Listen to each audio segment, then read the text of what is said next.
And the test results are in. It's time for a little health update as a woman with endometriosis who underwent excision surgery 9 months ago and has since experienced various symptoms ranging from funny bowel movements to fatigue. I'm going to go through my blood test results and discuss what's considered normal according to the NHS versus what's considered optimal according to functional medicine. We're going to look at iron, folate, vitamin D, CRP, and thyroid.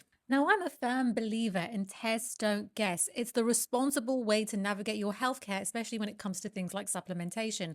But when you're faced with the limitations of the NHS and their so called normal ranges, sometimes you just have to trust your gut. Because according to my GP, he reviewed my blood test results, everything was quote unquote normal. But my body, my thinning hair, my fatigue, my breathlessness during exercise was all screaming at me iron deficiency or low thyroid levels, so hypothyroidism or thyroid antibodies, which I've had in the past. And according to functional medicine, when looking at their recommendations for optimal ranges, I was right. Let's talk about iron. According to the NHS, ferritin levels under 30 indicate iron deficiency. According to functional medicine, your levels should be upwards of 70, with levels between 70 and 100 being regarded as optimal. My iron ferritin levels had dropped from 53 in July to 40 in this blood test, so both being well below the 70 to 100 standard in functional medicine. What are symptoms of iron deficiency? Fatigue, hair loss or hair thinning, mood changes, feeling anxious, irritable, or just low,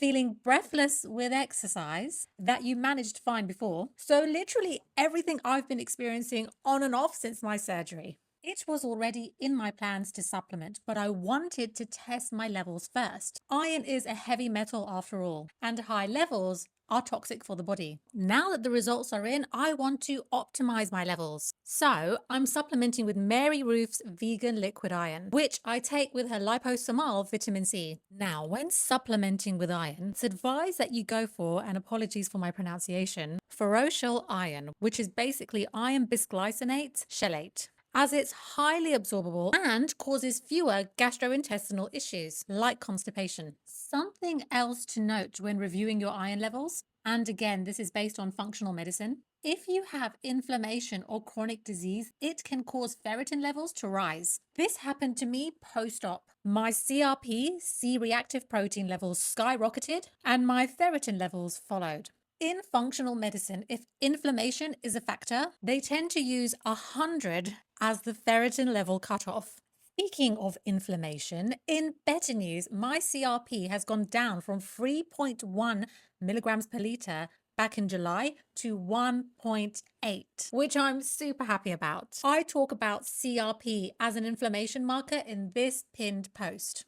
But while we're here, the NHS considers levels over 5 to be high, whilst functional medicine considers levels of 3 or above to indicate chronic inflammation. Where I'm currently at, between levels 1 and 3, this indicates mild to moderate inflammation according to functional medicine. So I'm super happy about my lower inflammation levels, and I don't doubt that my anti-inflammatory supplements, which I share in this post, and my use of red and near-infrared light have helped. One of the many benefits of near-infrared light is reduced inflammation, and I'll be updating on my experience with my Bond Charge red light panel very soon, where I discovered some unforeseen benefits. If you are looking to invest in an LED light therapy device, Bond Charge are offering 25% off site-wide for their holiday sale. Tap the link in my bio and have a browse. Another positive in my blood test results is that my serum folate, your vitamin B9,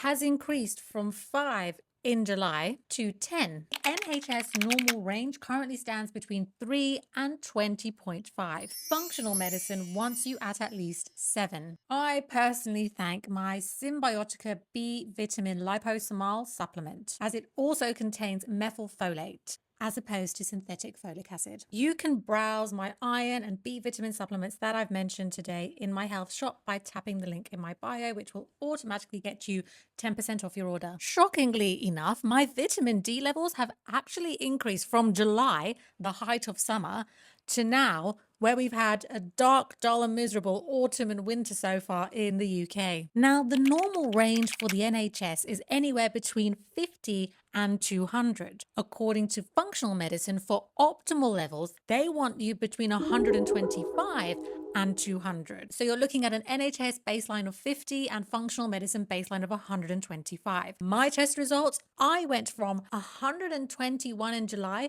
to 132 in November. So I've just about made the optimal range. Vitamin D is so important, especially for women with endometriosis. It's key to hormone health, for immune system health, so be sure to supplement if need be. My oral spray from Bare Biology that I've been using to help increase my levels to get me into the optimal range is also available in my health shop. Now, let's sign off with thyroid health. Typically, your GP will only test your TSH, that's the thyroid stimulating hormone. My level is 1.26, which sits within the normal range for the NHS, and it's also fine according to functional medicine. But testing TSH alone isn't comprehensive thyroid testing. You don't get the whole picture. If you're normal, other thyroid biomarkers like free T3, free T4, and thyroid antibodies are rarely afforded. Because the NHS doesn't offer thorough testing, it's pretty limited even when you do get it, because all they're searching for is